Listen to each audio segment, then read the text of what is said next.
pas si c'est une question de reconnaissance. Nous constatons aujourd'hui qu'il y a un accord politique de toutes les mouvances qui a été signé à Addis Abeba, qui complète l'accord de Maputo, que tout le monde est d'accord sur la répartition des pouvoirs au sein des différentes institutions de la transition, qu'un nouveau gouvernement va se mettre en place, et donc nous appuyons cette démarche de transition qui doit conduire pour nous le plus rapidement possible à des élections libres, équitables, transparentes, qui permettent effectivement au peuple malgache de choisir ses dirigeants. Écoutez, pour nous, c'était essentiel, crucial que tout le monde soit positif pour la mise en place de cette transition. Le train de la transition est parti, et donc c'est bien, il est parti avec tout le monde.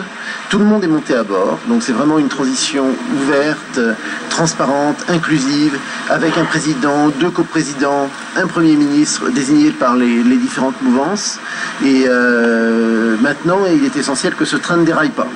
Donc il est essentiel que ce train ne déraille pas. Cela suppose que nos différents partenaires et nos partenaires malgaches et que toutes les mouvances continuent à travailler dans un esprit d'équipe positivement pour l'organisation des futures élections. Il y a des missions d'experts électoraux qui vont se mettre en place, notamment des missions d'experts des Nations Unies, des missions d'experts de l'Organisation internationale de la francophonie, des missions d'experts de l'Union européenne. Donc ils vont venir examiner la réalité des besoins, quel type d'appui on peut apporter.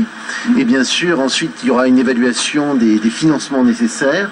Et ensuite, la France, elle apportera sa contribution à l'organisation des élections à travers, je pense, à des fonds fiduciaires ou à des fonds qui seront mis en place par notamment le programme des Nations Unies pour le développement, l'Union africaine ou l'Union européenne.